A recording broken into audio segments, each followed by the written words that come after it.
இந்த வீடியோவை பார்த்து கொண்டிருக்கக்கூடிய உங்கள் அனைவருக்கும் என்னுடைய வணக்கத்தை தெரிவித்துக் கொள்கின்றேன். என்னுடைய பெயர் கே சுபாஷ்.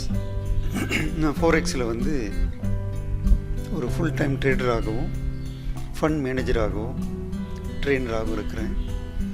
இன்றைக்கு பார்த்தீங்கன்னாக்கா தேதி ஆகஸ்ட் 23, 2013, மலேசிய நேர பிரகாரம் 9:22. அப்போ நம்ம இந்த நேரத்திலிருந்து இந்த ஃபோரெக்ஸ் உலகத்தில்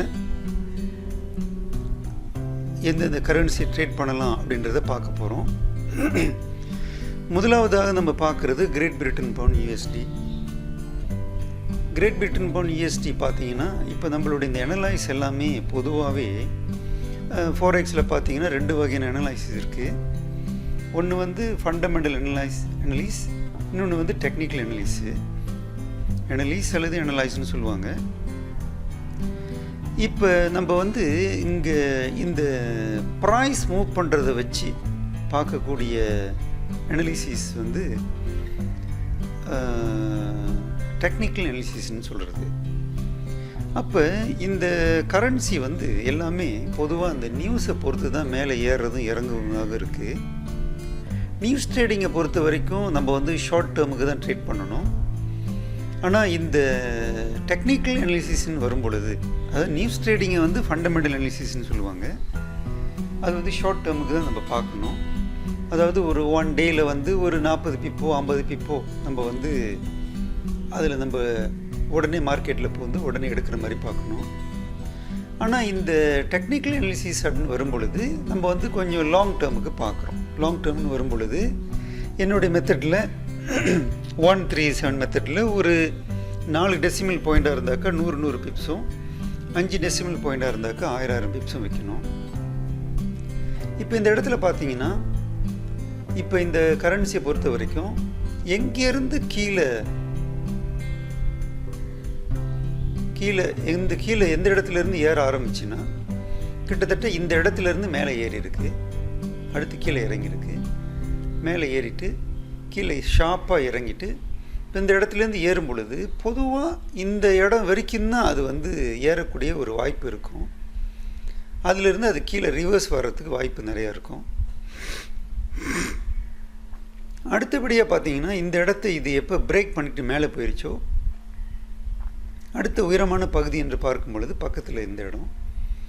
அப்போ ஒன்று இந்த இடத்த டச் பண்ணிவிட்டு இது கீழே இறங்கலாம் அல்லது மேலேயும் போகலாம். அப்போ இந்த கரன்சி பொறுத்த வரைக்கும் இப்போ பார்த்தாக்கா ஒரு ரிவர்ஸ் எடுத்த மாதிரி தெரியுது இந்த இடத்துல. ஸோ அதனால் இந்த கரன்சி ஒரு டவுன் ட்ரெண்டில் கிட்டத்தட்ட மேக்ஸிமம் இது வரைக்கும் வர்றதுக்கு வாய்ப்பு இருக்குது. ஏன்னா ஏற்கனவே எந்த இடத்துல இறங்கிட்டு ஏறிச்சோ அந்த இடத்த டச் பண்ணிவிட்டு மறுபடியும் மேலே ஏறுவதற்கு வாய்ப்பு இருக்குது. அப்படி இந்த கரன்சி கீழே இறங்காமல் இந்த இடத்துலேருந்து மேலே ஏற ஆரம்பிச்சுன்னா டெக்னிக்கல் அனலிசிஸ் பிரகாரம் இந்த லோ இந்த ஆய் என்று நாம் பார்க்கும் பொழுது அடுத்து இந்த இடத்துலேருந்து அது எங்கே ஏறுதோ அந்த இடம் வரைக்கும் மேக்ஸிமம் போயிட்டு கண்டிப்பாக கீழே இதில் வருவதற்கு வாய்ப்பு நிறையா இருக்குது. ஆக அந்த அடிப்படையில் பார்க்கும் பொழுது என்னுடைய ஸ்டூடெண்ட்டில் நிறையா லைஃப் ஸ்டைலில் உள்ளவங்க இருக்கிறீங்க. இன்னும் டெமோ ட்ரேட்டில் இருக்கிறீங்க. நீங்கள் எல்லாம் என்ன கவனத்தில் கொள்ளணும்னா அப்படி இந்த இடத்த பிரேக் பண்ணிச்சுன்னா நீங்கள் இந்த ஏரியாக்களில் நிறையா ப்ராஃபிட்டை மேக் பண்ணுறதுக்கு நீங்கள் எதிர்பார்க்கலாம். அப்போ இந்த இடத்துல இன்னொரு சின்ன லைனை போட்டு நான் என்னுடைய ஸ்டூடெண்ட்களுக்கெல்லாம் சொல்லி கொடுத்துருக்கேன் ஏற்கனவே. அதாவது மலேசிய நேரம் 11 மணிலேருந்து விடிய காலை 8 மணி வரைக்கும் இந்த ஏரியாக்களில் அப்படி கண்டு இந்த கரன்சிங்க மேலே ஏறினா பெரிய பெரிய லாட் போட்டு ஸ்கால்பிங் பண்ணுவதற்கு நிறைய வாய்ப்பாக இருக்கும். அந்த நேரத்தில் கரன்சி அதுக்கு நிறையா விஷயங்கள் இருக்குது. அதில் இந்த கிளாஸில் உங்களுக்கு புரியும்னு நினைக்கிறேன். என்னுடைய அந்த பழைய நோட்ஸையோ அல்லது வீடியோவையோ நான் உங்களுக்கு கொடுத்துருக்குறது நீங்கள் பார்த்தீங்கன்னா உங்களுக்கு அது விஷயமான டெக்னிக்லாம் தெரியும். ஏன்னா என்னுடைய கிளாஸில் யார் யார் கலந்து கொள்கிறீங்களோ இந்த ஸ்கால்பிங்காக நான் தனியாக வீடியோ செஞ்சு கொடுத்துருப்பேன். அது மறுபடியும் கோத்ரூ பண்ணுங்கள். அந்த அடிப்படையில் 1 மினிட்ல இங்கே நீங்கள் ட்ரேட் பண்ணலாம். அப்போ இப்போ அப்படின்னு பார்க்கும் பொழுது இது வந்து டவுன் ட்ரெண்டில் இருக்குது, இது வந்து கீழே இறங்கலாம். அடுத்தபடியாக அது மேலே ஏறுனுச்சுன்னா 137 மெத்தடில் கண்டிப்பாக கீழே இந்த ஏரியாவில் இறங்குவதற்கு வருவதற்கு வாய்ப்பு இருக்குது என்று சொல்லிக்கொண்டு, அடுத்த கரன்சி என்று பார்க்கும் பொழுது யூரோ யூஎஸ்டி. யூரோ யூஎஸ்டி நம்ம வந்து டெய்லி சார்ட்டில் பார்த்தோம்னா அது வந்து கிட்டத்தட்ட ஒரு மேலே வந்திருக்கு. இப்போ இந்த பீக்கை வந்து தாண்டி போயிருக்கு.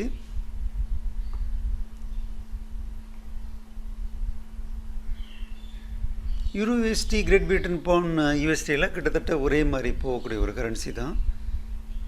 அப்போ இதில் வந்து ஆப்பர்ச்சுனிட்டி அப்படின்னு பார்க்குறப்ப இதுவும் செல்லிங்க்கு உள்ள வாய்ப்பில் தான் இருக்குது. அப்போ ஷார்ட் டேர்மில் ட்ரேட் பண்ணணும் அப்படின்னு நினச்சிங்கன்னா H1ல் வச்சு இந்த கரன்சிக்கு வந்து ஒரு ட்ரெண்ட் லைனை போட்டு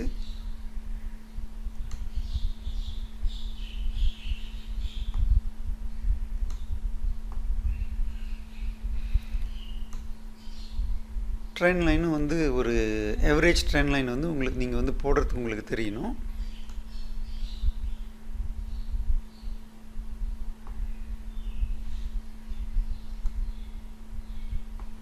இது வந்து அப் ட்ரெண்டில் இருக்கும் பொழுது நாம் வந்து அந்த செல்லிங் ஏரியாவை இதை வச்சு நம்ம வந்து கண்டுபிடிப்போம்.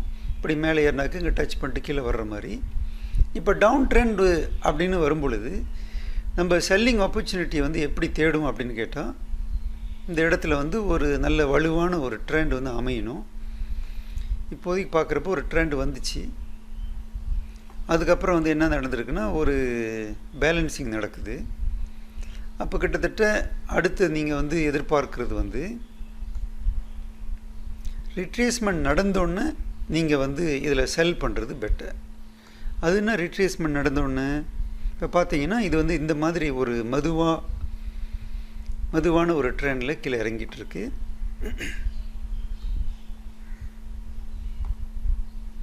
அப்போ இந்த இடத்துல வந்து இது இப்படியே கீழே இறங்கி இந்த லைனை வந்து எப்போ டச் பண்ணிவிட்டு இந்த லைன் இது டச் பண்ணிவிட்டு அல்லது கொஞ்சம் கீழே வரைக்கும் இறங்கிட்டு மறுபடியும் இது மேலே ஏறி இந்த லைனை டச் பண்ணுதோ அதுதான் செல் பண்ணக்கூடிய ஒரு ஏரியா. இப்போ நீங்கள் கேட்கலாம், அப்படின்னா இப்போ மேலே தானே சார் இருக்குது, ஏன் இந்த இடத்துல செல் பண்ணலாமான்ட்டு. இல்லை, நமக்கு வந்து கன்ஃபர்மேஷன் கிடைக்கல. என்ன கன்ஃபர்மேஷன் கிடைக்கல அப்படின்னு கேட்டிங்கன்னா, இதிலிருந்து இது வந்து மேலே ஏறலாம். அப்படி இது வந்து கீழே இறங்கி கிட்டத்தட்ட இந்த ட்ரெண்டை இந்த மாதிரி இருக்கக்கூடிய இந்த நிலையில் இது ஷார்ப்பாக கீழே விழுந்து முடிஞ்ச மட்டும் இதை பிரேக் பண்ணி கீழே இறங்கி இது மேலே ஏறி இந்த இடத்துல நிற்கிறப்ப இந்த ஏரியாக்கெல்லாம் நீங்கள் பயன்படுத்தலாம் செல் பண்ணுறதுக்கு. ஸ்கல்பிங்க்கு இந்த ஏரியாவை நீங்கள் பயன்படுத்திக்கலாம், அந்த இரவு மணி 11லிருந்து 8 மணி வரைக்கும். அடுத்தபடியாக பார்க்கும் பொழுது great Britain pound USD Australia. Great Britain pound Australia பொறுத்த வரைக்கும் வரலாறு காணாத அளவுக்கு மேலே ஏறி நிற்கிது. இது காரணம் வந்து ஆஸ்திரேலியாவுடைய வீக்னஸ் தான். ஆனால் யாருமே நினச்சி பார்க்காத ஒன்று தான். ஏற்கனவே பண்ண டெக்னிக்கல் அனாலிசிஸ் எல்லாத்தையும் பொய்யாக்கிட்டு இப்போ இந்த கரன்சி வந்து மேலே போயிருக்கு என்று சொல்லும் பொழுது, என்னத்தான் ஆஸ்திரேலியா கரன்சி வந்து வீக்கனாக இருந்தாலும் கூட டெக்னிக்கல் அனாலிசிஸ் பிரகாரம் இது மேலே போயிருந்தாலும் இது செல் பண்ணுவதற்கு ஒரு உகந்த ஏரியான்னு தான் சொல்லுவேன் என்னுடைய 137 மெத்தட்லே. ஏன்னா எப்படி தான் இருந்தாலும் இது மேக்ஸிமம் இது வரைக்கும் கீழே இறங்கி ஆகணும். அப்படி அது இறங்கலை அப்படின்னு சொன்னால் அட்லீஸ்ட் டெக்னிக்கல் அனாலிசிஸ் பிரகாரம் இது வரைக்கும் வர்றதுக்கு வாய்ப்பு இருக்குது. அப்போ கிட்டத்தட்ட ஒரு பிப்ஸ் என்று பார்க்கும் பொழுது இன்னும் ஒரு 400 பிப்பு கிடைப்பதற்கு வாய்ப்பு இருக்குது. இருந்தாலும் இந்த மாதிரியான கரன்சி வந்து ஷார்ப்பாக அப்படி ஏறிக்கொண்டிருக்கிறனால நீங்கள் வந்து 137 மெத்தட்டுக்கு போகிறது வந்து பெட்டர். அல்லது இரவு நேரங்களில் 11லேருந்து 8 மணி வரைக்கும் இது நீங்கள் வந்து M1லேயோ M5லேயோ இந்த கரெக்டான அந்த ஒரு ஆப்பர்ச்சுனிட்டி தேடி முதல்ல H1ல் வச்சு ட்ரெண்ட் லைனை வரைஞ்சி, அதாவது பெரிய பெரிய லாட்டில் ட்ரேட் பண்ணி நீங்கள் வெற்றி பெறுவதற்கு இந்த மெத்தடை யூஸ் பண்ணலாம். பெரிய பெரிய லாட்டுன்னு ஒன்று நிறைய பேர் யோசிக்கலாம். நீங்கள் அது பெரிய லாட்டு என்று வரும்பொழுது அதுக்குன்னு சில டெக்னிக் இருக்குது. அந்த ரூல்ஸ் பிரகாரம் நீங்கள் போனீங்கன்னா ஜெயிக்க முடியும். அதெல்லாம் நான் கிளாஸில் தான் சொல்லி கொடுப்பது வழக்கம். அது ப்ராக்டிக்கலாக நீங்கள் கற்றுக்கொள்ளணும். அடுத்தபடியாக இது இப்படி மேலே ஏறும் பொழுது இந்த ஏரியாக்கள் தான் பெரிய பெரிய லாட் போட்டு நீங்கள் செல் பண்ணுவதற்கு உள்ள ஏரியா. அப்போ இந்த இடத்துல நீங்கள் தாராளமாக செல் போடலாம். அப்படி மேலே ஏறினாக்கா மேலே நீங்கள் 137 மெத்தடில் நீங்கள் செல் போட்டு லாபத்தில் வெளியே வரலாம். அடுத்தபடியாக பார்க்கும் பொழுது கிரேட் பிரிட்டன் பவுண்ட் கனடா, இதுவும் பார்த்தாக்க இந்த இடத்துல இருந்து ரொம்ப வேகமாக ஷார்ப்பாக ஏறி இருக்குது. ஏற்கனவே உள்ள வீடியோக்கெல்லாம் நான் சொல்லியிருப்பேன், இது ஒரு பேலன்ஸ் கரன்சி அப்படின்னு சொல்லிட்டு. அந்த பேலன்ஸையும் தாண்டி இப்போ இது மேலே போய் இருக்கிறதுனால, எப்படி இருந்தாலும் ஒரு கரன்சி மேலே ஏறுதுன்னா ஏறிக்கொண்டே இருக்காது. அது ஏறிட்டு அட்லீஸ்ட் ஒரு பேலன்ஸாகவே நம்ம போட்டால் கூட இது வரைக்கும் அது இறங்குவதற்கு வாய்ப்பு இருக்குது. இந்த இடத்துல பார்த்தா அது ஷார்ப்பாக ஏறி இருக்கிறதுனால கண்டிப்பாக இது ஷார்ப்பாக ஏறி இருந்திருக்கிறதுனால கண்டிப்பாக இது இறங்கும். கிட்டத்தட்ட ஒரு 100 பிப்ஸுக்கு மேலே இந்த இடத்துல வாய்ப்பு இருக்குது. அப்படியே மேலே ஏறினாலும் அது ரிட்ரேஸ்மெண்ட் ஆகி இந்த இடத்துக்கு வரும். ஆக இப்போ என்னுடைய ட்ரேட்லேயே நீங்கள் பார்த்தீங்கன்னா, நானே ஒரு ஃப்ளோட்டிங் ஒரு $1000 இருக்கிறேன். என்னுடைய எதிர்பார்ப்பே மீறி இந்த இடத்துல நடந்துச்சு.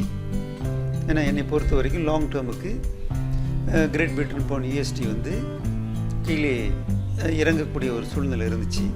அப்போ நான் என்ன நினச்சேன்னா, இந்த இடத்துல இருந்து அது கீழே இறங்கும்னு நினச்சேன் நான். ஆனால் அது தவறாக இருந்ததுனால எனக்கு பெரிய அக்கௌண்ட் இருக்கிறதுனால இந்த இடத்துல பிரச்சனை இல்லை. அதனால் இது கண்டிப்பாக கீழே வரலனாலும் அடுத்தடுத்த டெக்னிக்கை வச்சு நம்ம வெளியாகிடுவோம்.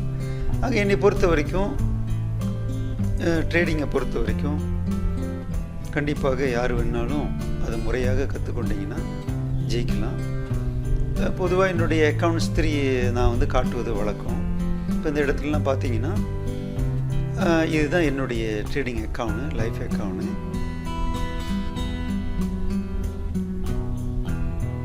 ஸோ இது நீங்கள் பார்த்தீங்கன்னா ஒரு ஒட்டுமொத்தமாகவே ஒரு $5700 ப்ராஃபிட்டில் இருக்குது.